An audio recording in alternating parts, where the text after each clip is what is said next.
Hello की हाल चाल। तो आज की इस वीडियो के अंदर हम लोग बात करने वाले हैं कि किस तरीके से आप क्लास 10th के अंदर 95% या फिर 95% से ज़्यादा बहुत ही आसानी से स्कोर कर सकते हैं। इस वीडियो के अंदर मैं आपको कुछ पॉइंट्स बताऊंगी, 5-6 पॉइंट्स है कुछ मेजरली जो ज़्यादातर स्टूडेंट्स गलती करते हैं और जो आपको गलती नहीं करनी है और आप 95% स्टूडेंट्स से आगे निकल जाओगे। तो चलो देखते हैं कि क्या क्या गलती होती है बिना किसी देर करे। सबसे पहले बात करते हैं फर्स्ट मिस्टेक की, जो कि हर एक स्टूडेंट करता है। वो होता है कि शुरू से नहीं पढ़ना। ठीक है, बच्चा क्या करता है, 9th से 10th के अंदर आता है तो वो ये तो सोचता है कि अभी तो 9th का पेपर दिया है, 10th के अंदर पढ़ लेंगे। ठीक है, पहली बात मतलब 10th इतनी भी कुछ हार्ड नहीं होती जितना लोग बता देते हैं, पर फिर भी आपको शुरू से पढ़ना चाहिए। आप खुद ही सोचो कि आप शुरू से पढ़ रहे हो, 2-2 घंटे भी अगर आप रोज पढ़ रहे हो तो आपको लास्ट में जाके इतना लोड नहीं मिलेगा। वहीं पर कुछ बच्चे होते हैं जो एग्जाम से एक दिन पहले, एक रात पहले बैठे रहते हैं, रातें काली कर देते हैं। इतनी भी हार्ड नहीं होती है 10th क्लास कि आपको बिना सोए बिना कुछ किए आपको पेपर देने जाना पड़े, अगर आप शुरू से 2-2 घंटे रोज का पढ़ते हो तो आपको जो मेजरली जो बच्चे मिस्टेक करते हैं और जो आपको नहीं करनी है वो ये है कि आपको शुरू से पढ़ना है। ठीक है, मौज मस्ती भी करनी है, ऐसा नहीं है कि सिर्फ पढ़ते रहना है पढ़ते रहना है, वैसा भी नहीं करना है। मौज मस्ती भी आपको करनी है, लेकिन शुरू से पढ़ाई करते हुए चलना है। ठीक है, सेकंड मिस्टेक की तरफ हम लोग अगर मूव करें तो वो है, मैंने लिखा है एनसीईआरटी और नोट्स। ऐसा क्यों लिखा है? बच्चे क्या करते हैं, एनसीईआरटी को इग्नोर कर देते हैं। तो आपको ये समझना होगा कि जो 10th का पेपर होता है, इवनली जो 12th होती है, मतलब कोई भी बोर्ड का एग्जाम हो गया या फिर कोई भी कॉम्पिटिटिव एग्जाम हो गया, सबके अंदर आपका एनसीईआरटी जो रहता है वो बेस रहता है। तो आपको ये मान के हुए चलना है कि भाई जो आपका एनसीईआरटी है उसको तो आपको सबसे पहले निपटा देना है। उसका एक एक वर्ड, एक एक लाइन आपको पता होनी चाहिए कि भाई इस पेज के अंदर इस लाइन में ये लिखा हुआ है, आपको ये सारी चीज़ें पता होनी चाहिए। अब ऐसा कभी नहीं होता, जो बोल देते हैं कि टॉपर्स को पता होता है कि पेज नंबर 275 के अंदर, इस पेज के अंदर इस डायग्राम, ये डायग्राम है या ये लाइन लिखी है। ऐसा नहीं होता है।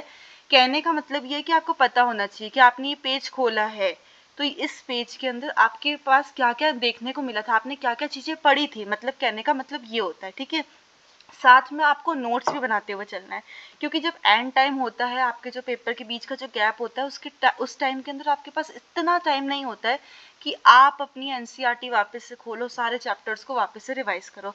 तो उस टाइम के अंदर आपको आपके नोट्स बहुत ज़्यादा हेल्प करते हैं। ठीक है, आपने नोट्स बनाने, नोट्स भी दो तरीके के होते हैं, एक होते हैं लॉन्ग नोट्स, एक होते हैं शॉर्ट नोट्स। तो उसके लिए भी मैं एक सेपरेट वीडियो बना दूंगी जिसके अंदर आपको बताऊंगी कि भाई लॉन्ग नोट्स कैसे बनाए और शॉर्ट नोट्स कैसे बनाए। लेकिन आपको ये याद रखना है कि आपको सबसे पहले एनसीईआरटी को करना है। एक चैप्टर आपने कंप्लीट कर लिया, सपोज आपने साइंस का पहला chapter chemical reaction and equation जो है वो आपने कंप्लीट कर लिया, तो उसके साथ साथ आपको नोट्स भी बनाते हुए चलना है। ठीक है, नेक्स्ट बात करते हैं थर्ड मिस्टेक की, जो कि है हाइपर होना। ये बहुत मतलब मिस्टेक होती है। बच्चे क्या करते हैं, दूसरों को देख के हाइपर हो जाते हैं कि भाई सामने वाला तो इतना स्कोर कर रहा है, सामने वाला तो इतना अच्छे तरीके से पढ़ रहा है और मेरे से तो कुछ हो ही नहीं रहा। तो इस तरीके से आपको हाइपर बिल्कुल भी नहीं होना है। आप जो कर रहे हो उस पर आपको विश्वास रखना है कि भाई मैं जो कर रहा हूँ बिल्कुल सही कर रहा हूँ। और अभी अगर आप देखोगे तो, अगर आप सपोज इस वीडियो को जून जुलाई अगस्त कभी भी आप देख रहे हो इस वीडियो को, तो एक ना एक स्टेज आपके पास ऐसी आएगी जब आप दूसरों को देखकर हाइपर हो जाओगे कि भाई सामने वाला तो इतना अच्छा कर रहा है और मेरे को देखो, मैं तो कुछ कर ही नहीं पा रहा हूँ, या मेरे टेस्ट में मार्क्स नहीं आ रहे, मेरे यूनिट टेस्ट में मार्क्स नहीं आ रहे, मेरे प्री बोर्ड में मार्क्स नहीं आ रहे। ऐसा बहुत ज़्यादा होता है। तो आपको दूसरों को देखकर खुद हाइपर नहीं होना है। ठीक है, आपने देखा होगा कि जो ज़्यादा बच्चे होते हैं ना कि भाई आंसर दे रहे हैं, सब कुछ कर रहे हैं, उनके नंबर भी नहीं आते इतने। ठीक है, तो आपको क्या करना है, दूसरों को देख के इतना हाइपर नहीं होना है। दूसरों सब हो सकता है कि दूसरा आपको चिढ़ाने के लिए कर रहा हो ऐसा, तो आपको ऐसा नहीं करना है। ठीक है, ये आपकी नेक्स्ट मिस्टेक थी। उसके बाद यहाँ पर मैंने क्वेश्चन मार्क क्यों लगाया वो भी मैं बताती हूँ, लेकिन पहले मैं बताती हूँ क्या लिखा है। जिसके 9th में अच्छे मार्क्स आए उसी के 10th में अच्छे मार्क्स आएंगे। तो भाई ऐसा होता है क्या कि जिसके 9th में अच्छे मार्क्स आए हैं उसी के 10th में अच्छे मार्क्स आएंगे, या मतलब ऐसा सिर्फ कहने की बात है? तो आप टॉपर्स की लिस्ट उठा के देख लेना, 10th टॉपर, 12th टॉपर, या कोई भी टॉपर देख लेना। उसका जो उसकी पिछली वाली क्लासेस होती है, यानी कि ये सेपरेटली मैंने 10th के टॉपर्स या 10th की बोर्ड एग्जाम के लिए वीडियो बनाई है, तो आप 10th के टॉपर्स को देख लेना, उनका इंटरव्यू देख लेना या उनकी कोई भी बात देख लेना।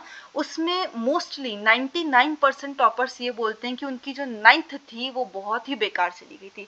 क्योंकि अगर आप अभी 10th में पढ़ोगी या आपने पढ़ा होगा, देखा होगा कि 10th के अंदर कोई ज़्यादा ऐसे टॉपिक्स नहीं होते हैं जो आपके 9th के होते हैं। तो ये बहुत बड़ी मतलब कि मिस्टेक हो जाती है कि बच्चा सोच लेता है कि भाई 9th के अंदर तो मेरे मार्क्स अच्छे नहीं आए, तो 10th के अंदर भी नहीं आ सकते।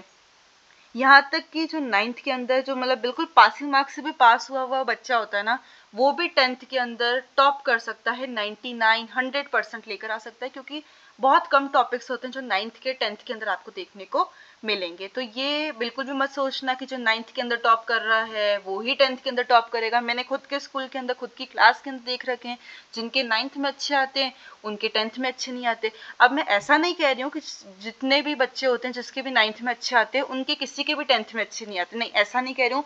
बट एक होता है कि ओवर कॉन्फिडेंस आ जाता है कि 9th में अच्छे आ गए तो 10th में भी अच्छे आ जाएंगे, लेकिन आपको ऐसा नहीं करना। ये एक मिस्टेक बहुत बड़ी हो जाती है। नेक्स्ट मूव करते हैं। नेक्स्ट मैंने लिखा है consistency is equals to success. क्यों लिखा है ऐसा? देखो, अगर आप शुरू से पढ़ते हो तो आप बहुत अच्छा स्कोर कर सकते हो। ठीक है, अभी जैसे कि जो ईयर है इसकी स्टार्टिंग है, तो इसलिए मतलब आप शुरू से पढ़ रहे हो अभी से, अगर आप जून जुलाई के आसपास भी अगर इस वीडियो को देख रहे हो, दिन के 2 घंटे 1.5 घंटा मतलब सेल्फ स्टडी का मैं बोल रही हूँ, ऐसा नहीं कि आप होमवर्क भी कर रहे हो साथ में सब कुछ कर रहे हो, नहीं नहीं। सेल्फ स्टडी का अगर आप 2 घंटा 1.5 घंटा भी पढ़ लेते हो, इवनली अगर आप 1 घंटा भी पढ़ लेते हो, 10th बोर्ड है तो 1 घंटा भी अगर आप पढ़ लेते हो तो बहुत अच्छा स्कोर कर पाते हो।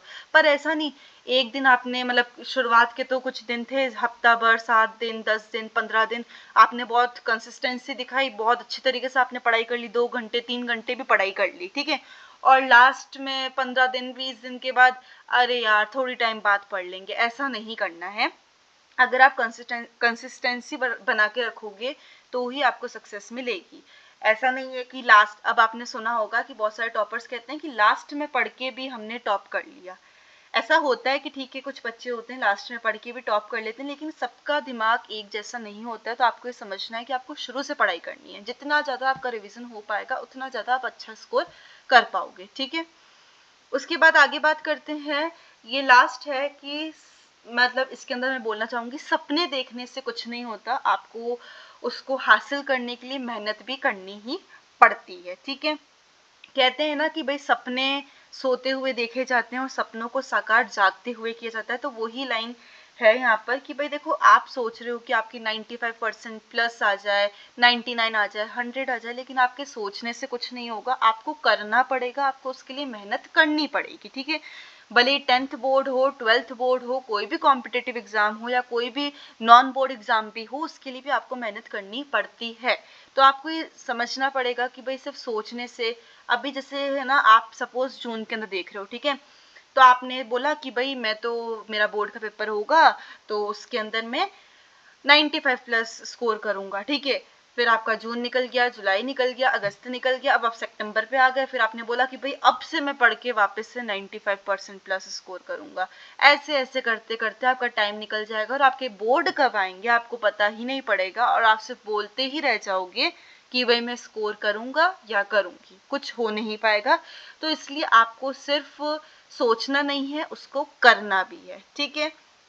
तो ये कुछ मिस्टेक्स थी जो मैंने आपको बताई, जो मतलब कॉमन मिस्टेक्स थी जो हर एक बच्चा 9th से 10th में आने के बाद करता है।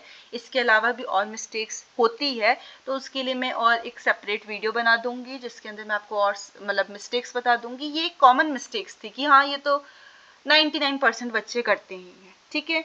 तो इसी के साथ इस वीडियो को समाप्त करते हैं। Thank you. और अगर आपको इस वीडियो से कुछ भी हेल्प मिली हो, अगर आपको ये वीडियो पसंद आई हो तो लाइक करो, शेयर करो और सब्सक्राइब करो।